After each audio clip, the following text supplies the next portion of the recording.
Waje. Kai Maliyash, dama na gaya ma irin haka za ta iya faruwa. Ka sani da karana irin teku idan ka ƙara bani shawara ko da wasa, wallahi sai na cinye ka. San kwana sai ya gwaji. Na gaya ma.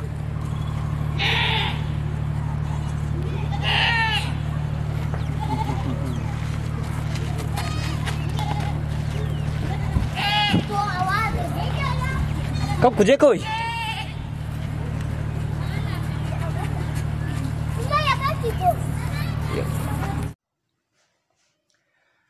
Amincin Allah ya ƙara tabbata ga manzon tsira manzon Allah sallallahu alaihi wasallam da dukkan mabiyansa. Da farko dai suna na Nura Shela kamar da ku sani. Jarumi a cikin shahararren fim ɗin nan, ƙayataccen fim ɗin nan mai suna A Rashin Sani. Ina yi wa Allah godiya subhanahu wata'ala da ya bani damar fara gabatar muku da wannan shahararren fim mai suna A Rashin Sani a matsayina na furodusan wannan fim, sannan kuma jarumi a cikin wannan fim mai suna A Rashin Sani. Ina wa masoya fatan alkhairi da fatan kowa yana cikin ƙoshin lafiya. Allah Ubangiji ya sa haka. Amin. Wannan bidiyon na yi shi ne saboda masoya masu bibiyar dukkan al'amurana wanda nake ɗorawa musamman akan tashata mai suna Shela Hausa TV 24, musamman akan wannan fim ɗin mai suna A Rashin Sani, wanda mutane suke cincirin danganinsa, suke ta zumuɗin ɗora nan da nan a ɗora musu, ana ɗora ga suna bibiya, suna kallo, kuma suna mana fatan alkhairi, suna yin comment. Saboda haka su ma ina musu fatan alkhairi. Sannan ina roƙon Allah ya sa duk wanda ya sa hannunsa a cikin wannan al'amuran fim ɗin nawa, gami da wanda ya je kallon gun da ake yin shooting ɗin, da wanda ya sa hannunsa ma'aikata na gaba ɗaya, da kuma wanda ya tallafa min dai da gudunmuwa, da kuma wanda ya sa idansa ya kalla, ma'ana wanda ya sa kuɗinsa, ya sa data ya download ɗin fim ɗina ya kalla, Ubangiji shi ma Allah ya biya masa bukatunsa na alkhairi. Yan uwa masoya, yau ne ranar da muke ɗora muku fim ɗin nan mai suna A Rashin Sani, ranar Laraba da misalin ƙarfe 8 na dare. Haka ne. Sakamakon rashin lafiya ta Sani Garba SK, kowa ya san cewar ba shi da lafiya. To sakamakon rashin lafiyarsa yau ba za mu samu damar ɗora muku wannan fim ɗin ba. Saboda haka muna neman addu'a ku, Ubangiji Allah ya tashi kafaɗin bawan Allah nan. Alhamdulillahi, Sani Garba SK ya fara samun sauƙi, ko in ce ya samu sauƙi ma, ya fara yin wasu abubuwa. To amma kasancewar har yanzu jikin nasa bai gama yin ƙwari ba, to gaskiya kusan haka nisa ba mu samu damar ɗora muku wannan fim ɗin yau ba. Amma insha Allahu ranar Laraba mai zuwa, ma'ana rana ita yau kenan, insha Allah za mu ɗora muku ci gaban wannan fim mai suna A Rashin Sani, wato episode 17 kenan.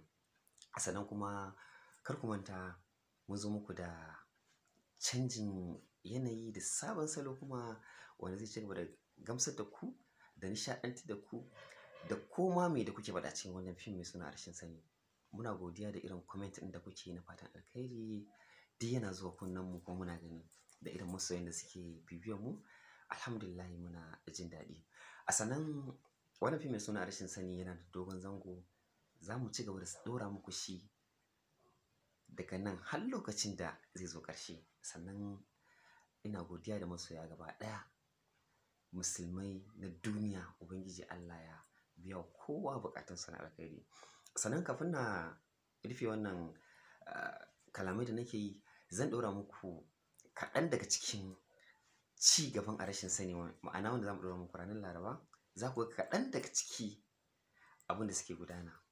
Sannan ranar Laraba kuma insha Allahu ƙarfe 8 in Allah yadda za mu ɗora muku wannan fim mai suna A Rashin Sani.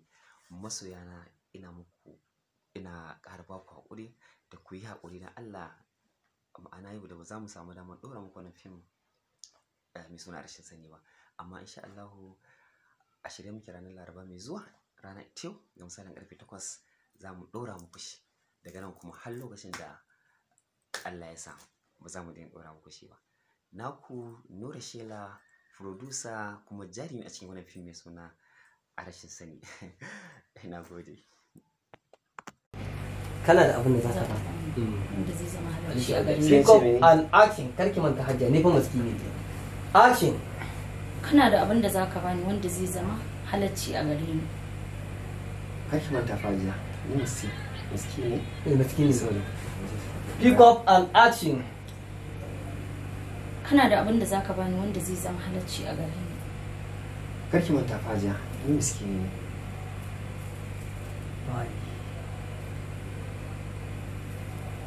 Yi mana. To ai ka ce sai Na ce an ma yi gida ba ce ba. Ai shi ne Action miskini. ne. Pick up and action. Kana da Karki manta hajja ni fa miskini ne. Karki manta fajiya, ni miskini ne.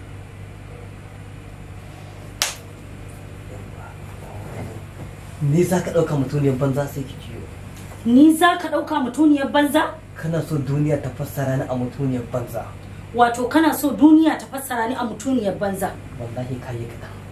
Wallahi kayi kaɗan. Sai ka bar- Yau sai ka bar min gidana. To sake wallahi kayi kaɗan yau sai ka pick up and action. Wallahi kayi kaɗan. A yau din nan sai ka bar min gidana. Shela haƙuri dan Allah hajja ki haƙuri. Wallahi na fara jin daɗin zama da ki. Dan Allah ja ki haƙuri. Wallahi na fara jin daɗin zama da ki. Dan ka tsima ka fi.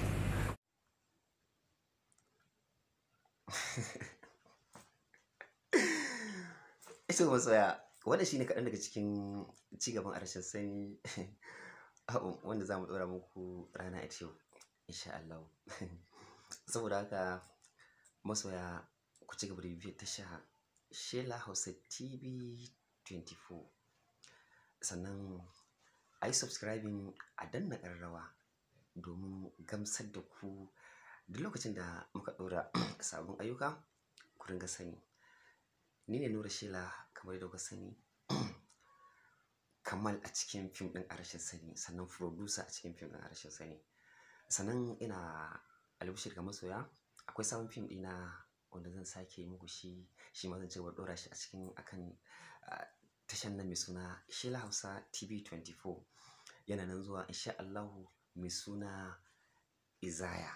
Wannan fim mai suna Izaya shi ma yana da dogon zango, sannan kuma kada daga jin title ɗin fim ɗin, ma'ana daga jin sunan fim ɗin kasancewar Izaya kamar wani abu ne wanda za a ɗan sha wahala a ciki, ko kuma ba zan dai ba ku cikakken labarin Izaya ba, amma dai ku bi mu a cikin tashar mu Shela Hausa TV 24. za ku ga abin nishaɗi, faɗakarwa, ilmantarwa da kuma koma menene dai wanda addinin musulunci bai hana ba insha Allahu.